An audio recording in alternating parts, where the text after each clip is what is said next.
Alright lads, so continuing on this series that we did start on the channel about a week ago, actually I believe this week, we have the beating hard guild quest with only one character. This time around we are going against the melee hollow guild quest where these are the enemies, and we decided to whip out Spirit Arth with Yuretsu.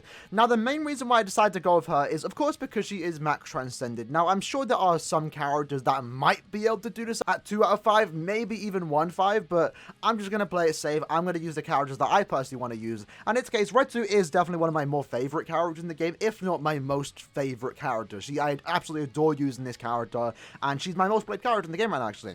So I decided to use her mainly because, again, she is max transcended, but at the same time, her kit just works really well for this type of challenge. With weakening and all of her attacks except her SA3 and drain, that will allow me to stay at full stamina in the off chance I do take damage, because what you will see is that we are rocking, obviously, full stamina damage links. Secondly, she also does have a charge strong attack free, and fully charged with the full stam build at max transcendence, that is going to be doing a lot of damage, and that will help us clear this particular quest. And at the same time, she also does have weakened defense, and we can also give her an additional weakened defense, basically meaning that when we do use our soul bomb, we are going to be doing a lot of damage against the final boss, which in this case is actually an Aizen. The second boss who we have, you know, status disadvantage to is only the second boss, so we don't really have to worry about that. I thought about bringing Ichigo, but Retsu is just personally more fun for me. So this is the build that we are rocking. We have a hollow sticker, we have a artisanal tea set, and of course a fortification pill. And then for our links, we have 25% full stam, 20% full stam, and also 20% strong attack damage. And then we also have the beautiful 30% full stam link from Renji.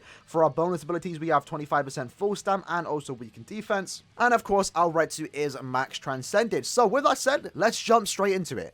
Alright, so the strategy that we're going to do here is use our SA1 straight away like that into the SA2. That's going to push him back just a tad bit. We then use our SA3 like that into Shinji. Sometimes that actually can get into the Ichigo. In this case, it didn't, but we actually did kill the little mini-mobs there. So this is going to be the slow part where we just wait for our strong attacks to come back. Ichigo gets close to us. Use our SA2 into the SA1. And then, see, I would soul bomb here. And I took a bit of damage. I probably should have soul bombed there, actually. But the thing is, I want to make sure I can do damage against Aizen while the weakening and also weakened defense is procced. So we're going to soul bomb there. What this is going to do is going to apply the double weakened defense and also the weakening at the same time. Because there's a bunch of little mini mobs, we should get to full stamina. I still had my SA3 charged, and boom, look at that. Beautiful.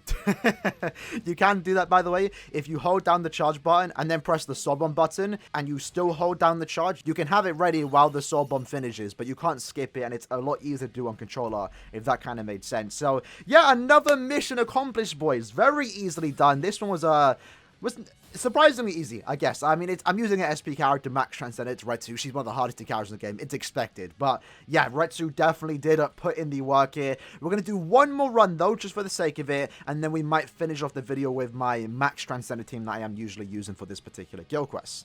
But, you know, we have 24 seconds to spare. That's not too bad. Definitely a few seconds faster than the Tokunaga run that we did do a couple of days ago. Tokunaga's run was a bit dreadful because it was more complicated since he's a NAD character.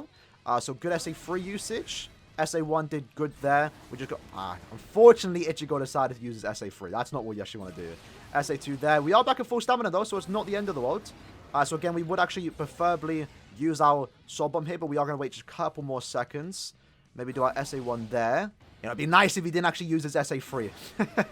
Not gonna lie. Let's just soul bomb there, and then let's charge up the strong attack 3. Not as good, but we can definitely potentially try and strive for a sub 30. See what I mean? Like, that soul bomb with the double weakened defense with that SA3 at full stamina is just a nasty combo, and you basically just one-shot the entire boss. It's absolutely crazy. Retsu, definitely a character you want to use if you want to try and strive to beat this challenge for yourself where you only use one character. And we did get rewarded with 10 orbs. Absolutely beautiful. So this is the usual team that I do use for this particular guild quest. It's a very simple team that can get potentially sub 1 if I'm lucky enough or I reset enough. In this case, I will not be resetting for a super high score, but sub 5, anything sub 5 is good enough for me, because right now it's absolutely boiling in my room and I'm not trying to reset for like 30 minutes while recording in this like 40 degrees heat, right? So we have Noelle here. She's going to be our nuker. She does not do any damage on her strong attacks, but her soul bomb does do damage, so we're making sure that she can do as much damage on her soul bomb. So we have given her 25% full stam and also weakened defense. Again, she is also max transcended Transcended with a Tangent Tie, Full Pill, and also Hollow Sticker with 3 full stamina links. Retsu is basically the exact same build that we already showcased her on today, but she has now changed Weaken Defense to Damage to Weaken Enemies, and then Ichigo almost has the exact same build. Sticker, Fort Pill, and also a T-set with 3 full stamina damage links, Max Transcended with 25% full stam, and also 20% damage to weakened enemies. So with that said, let's jump into the final run and see what we can actually get.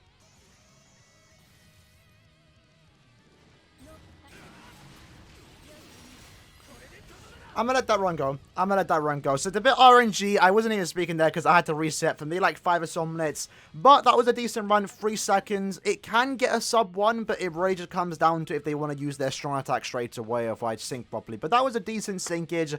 3-second run isn't bad whatsoever, especially with only, you know, 1 ticket that we did use. And we got rewarded with 10 more orbs. Let's go. That's 20 orbs just from Guild Quest today. Absolutely beautiful. Well, with that said, lads, that was the video for today. Beating the hard difficulty Guild Quest with only 1 character. In this case, we use Retsu. Next week, what is next week looking like? We have the Spider one, which is a melee damage ×2. That one's going to be tough. Not sure I'm going to be able to do that because I know I can use Rukia. We'll see. We'll see how that one goes. And then after that, we have the Arranged Ranker week, which I should also be able to beat. Maybe I'm going to use Bruno there.